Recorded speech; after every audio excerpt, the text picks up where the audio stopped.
हाय guys, Excel Mentor YouTube channel पर आपका बहुत बहुत स्वागत है। देखिए, आपने थंबनेल तो पढ़ ही लिया है। आज हम यहाँ पे आपको बताने वाले हैं ड्रॉप डाउन मेन्यू के बारे में। अब देखिए, ड्रॉप डाउन क्रिएट करने के यहाँ पे जितने भी तरीके हैं मैं यहाँ पे आपको बताऊंगा, और साथ ही यहाँ पे आपको डायनामिक ड्रॉप डाउन भी क्रिएट करना सिखाने वाला हूँ। तो अगर वीडियो पसंद है तो प्लीज वीडियो को लाइक कर दीजिएगा, और चैनल पर पहली बार आए हैं और एक्सेल में एक्सपर्ट बनना चाहते हैं तो चैनल को सब्सक्राइब किए बिना बिल्कुल मत जाइएगा, क्योंकि यहाँ पे आपको इसी तरह के जो टेक्निकल वीडियो है, लॉजिकल वीडियो है एक्सेल के, वो सब मैं यहाँ पे बताने वाला हूँ। एडवांस चीजें सब यहाँ पे शेयर की जाती है। चलिए शुरू करते हैं और जान लेते हैं कि ड्रॉप डाउन लिस्ट कितने तरीके से बनाई जा सकती है और डायनामिक ड्रॉप डाउन कैसे बनाएंगे। शुरू करते हैं। ये देखिए फ्रेंड्स, आप देख सकते हैं हम लैपटॉप की स्क्रीन पर आ चुके हैं और सबसे पहले एक्सेल को शुरू करते हैं। एक्सेल को शुरू करने के लिए डायरेक्टली मैं यहाँ पे एक्सेल को टाइप कर देता हूँ, क्योंकि मेरे पास में डेस्कटॉप पर एक्सेल का शॉर्टकट नहीं है।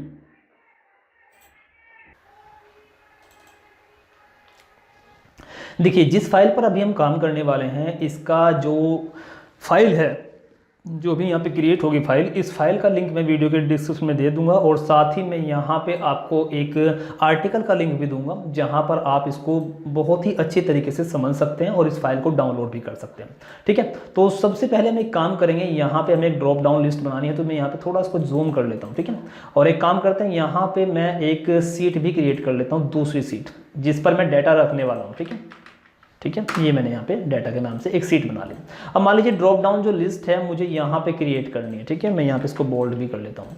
अब देखिए, मैं चाहता हूँ कि यहाँ पे ड्रॉप डाउन लिस्ट आए, तो उसके लिए सबसे पहला तरीका क्या है कि जिस भी सेल में आपको ड्रॉप डाउन लिस्ट चाहिए, अगर मल्टीपल पूरे कॉलम में चाहिए, मल्टीपल सेल में चाहिए, तो उसका सिलेक्शन कर लीजिए। पूरे कॉलम में चाहिए तो पूरे कॉलम का सिलेक्शन कर लीजिए, किसी पर्टिकुलर सेल में चाहिए तो उसका सिलेक्शन कर लीजिए। अभी मैं एक काम करता हूँ, इसका थोड़ा बॉर्डर भी कर देता हूँ इसको।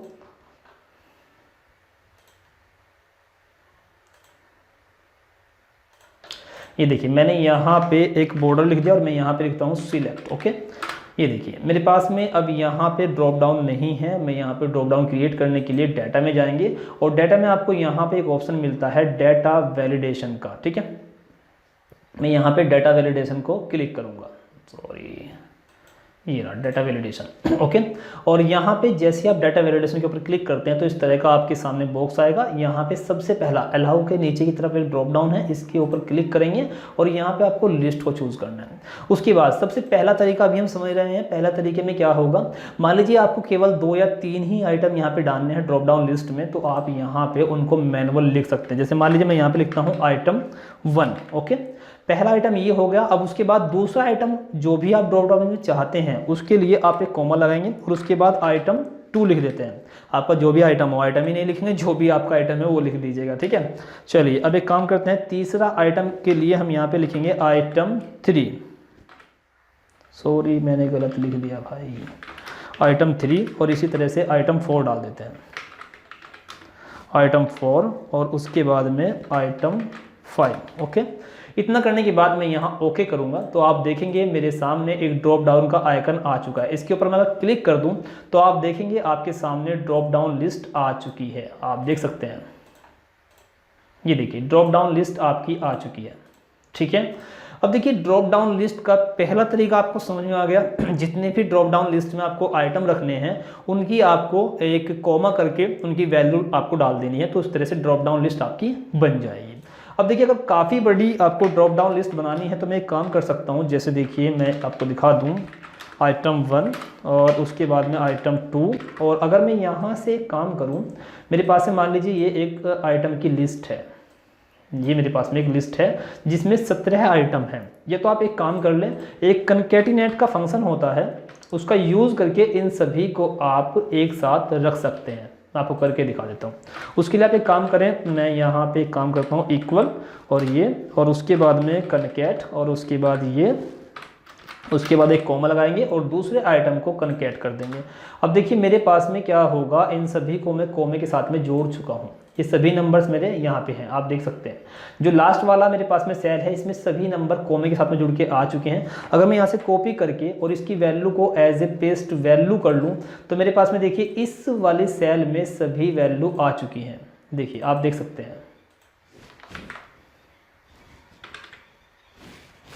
देखिए इन सभी को मैं एक बार सिलेक्ट करके आपको दिखा दूँ थोड़ा आपको आइडिया भी हो जाएगा।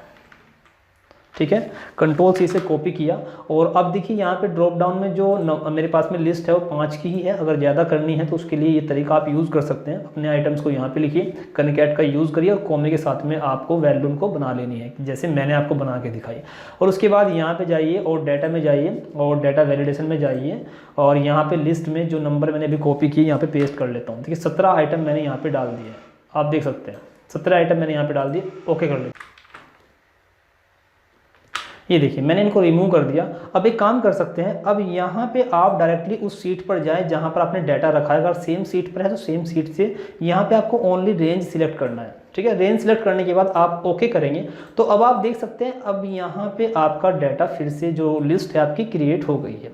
तो ये दूसरा तरीका है। आप यहाँ दूसरे तरीके में किसी भी सीट से, मान लीजिए यहाँ से भी आप रेफरेंस पास कर सकते हैं। अभी मैंने यहाँ से रेफरेंस पास किया, तो इसी तरह आप किसी भी सीट से अगर कहीं पर वैल्यू रखी हुई है वहाँ से आप रेफरेंस दे करके भी ड्रॉप डाउन क्रिएट कर सकते हैं।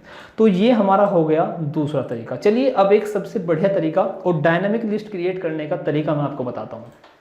उसके लिए देखिए हम क्या करते हैं, जैसे मान लीजिए मेरे पास में भी क्या है, यहाँ पे ये नंबर्स की लिस्ट है। ठीक है, मैं काम करता हूँ यहाँ से इसको डिलीट कर लेता हूँ और मैं यहाँ पे इस एरिया को हाईलाइट कर लेता हूँ।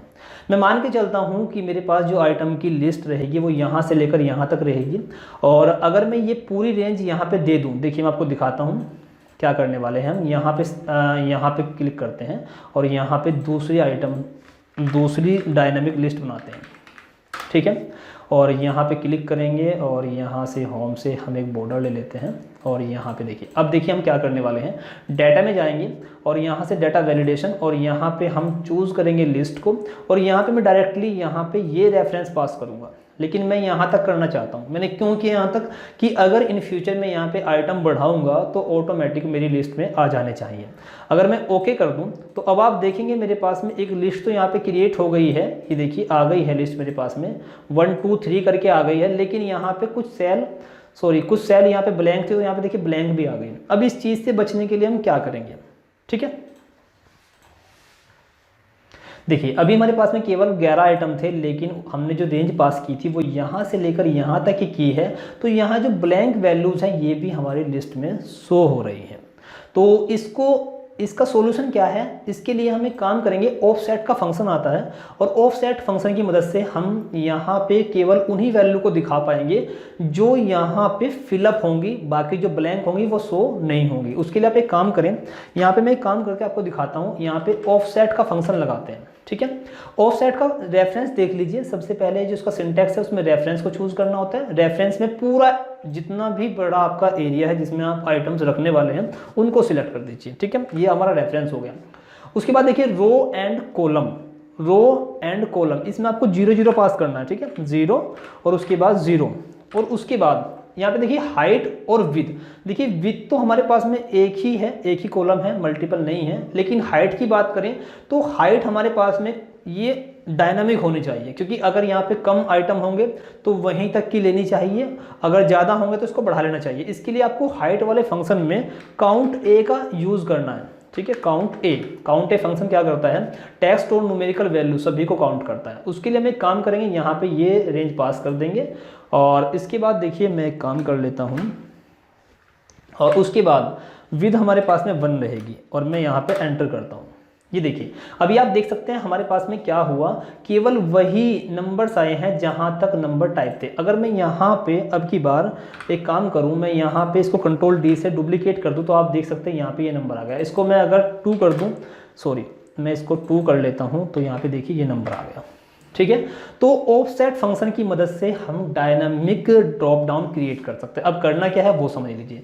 जो हमने ये फंक्शन बनाया है, मैं एक काम करता हूँ, इनको फिक्स कर लेते हैं F4 की मदद से मैं इसको फिक्स भी कर लेता हूँ, क्योंकि ये डायनामिक अभी रेफरेंस है।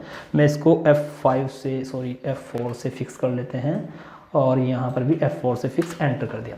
अब आपको करना कुछ नहीं है, सिंपली आपको ये जो फंक्शन है इसको कॉपी करना है। ट्राई करने के बाद पहले ट्राई कर लीजिए, अपनी सीट पर काम कर रहा है तो इसको पेस्ट कर दीजिए। कहाँ पे, यहाँ पे सिलेक्ट कीजिए जहाँ पे ड्रॉप डाउन चाहिए। अभी देखिए अभी यहाँ पे ड्रॉप डाउन ब्लैंक के साथ है, ये ब्लैंक है ना, और मैं यहाँ पे अगर ये सिलेक्ट करता हूँ, ठीक है। तो ब्लैंक को हटाने के लिए क्या करेंगे, यहाँ पे सिलेक्शन कीजिए, उसके बाद डाटा में जाइए, उसके बाद डाटा वैलिडेशन में जाइए और उसके बाद यहाँ पे अब इसको हटा करके जो फंक्शन आपने कॉपी किया इसको पेस्ट कर दीजिए। ओके किया। अब आप देखेंगे यहाँ पे आपको केवल वही ड्रॉप डाउन, सॉरी यहाँ पे देखिए मैं क्लिक करता हूँ, अब आप देख सकते हैं अब ब्लैंक सेल यहाँ पे नहीं है क्योंकि हमने जो फंक्शन पास किया है वो ब्लैंक सेल को काउंट नहीं करा है क्योंकि हमने वहाँ पे काउंट डे का फंक्शन यूज़ किया है। तो अब देख सकते हैं आप केवल वही आइटम आपको शो होंगे जो हमारे लिस्ट में होंगे। अगर मैं यहाँ से इनको डिलीट कर दूँ तो अब आप देखेंगे आपको केवल 6 आइटम शो हो रहे हैं। और अगर मैं यहाँ पे कंट्रोल जेड करके इनको बढ़ा दूँ तो अब आप देखेंगे यहाँ पे जितने भी आइटम आपकी लिस्ट में होंगे वो सब शो होंगे। अभी देखिए 12 आइटम है, 12 शो हो रहे हैं। और अगर मैं यहाँ से इनको नीचे की तरफ बढ़ा दूँ, ये देखिए अब मैंने 17 कर दिए, आगे बढ़ा लेते हैं और देखिए 17 ही रहने देते हैं। अब देखिए अब आपको यहाँ पे 17 आइटम शो होंगे। नीचे सेल भले ये हमारे पास में भले ही खाली हो बट ये वहाँ पे काउंट नहीं होंगी, वहाँ पे नहीं जाएगी। तो इस तरीके से आप डायनामिक ड्रॉप डाउन लिस्ट भी बना सकते हैं। नेक्स्ट वीडियो में हम लेकर आने वाले हैं इंडिपेंडेंट ड्रॉप डाउन, जो बहुत ही बढ़िया लेक्चर होने वाला है। आई होप ये वीडियो आपको पसंद आया होगा। वीडियो पसंद आया तो प्लीज़ वीडियो को लाइक कर दीजिएगा और जो हमने ये क्रिएट की है फाइल, ये आपको मैं वीडियो के डिस्क्रिप्शन में लिंक को मेंशन कर दूंगा, आप वहाँ पे क्लिक करके इस फाइल को डाउनलोड कर लीजिएगा। ठीक है, वीडियो पसंद आया तो प्लीज़ दोबारा से कह रहा हूँ वीडियो को लाइक कर लीजिएगा और एक्सेल में एक्सपर्ट बनना चाहते हैं, ऐसे लॉजिकल वीडियो देखना चाहते हैं तो चैनल को सब्सक्राइब कर लीजिए ताकि फ्यूचर में आने वाला कोई भी वीडियो आपसे मिस ना हो। तो चलिए मिलते हैं नेक्स्ट वीडियो में जिसमें हम बात करेंगे इंडिपेंडेंट ड्रॉप डाउन लिस्ट के बारे में।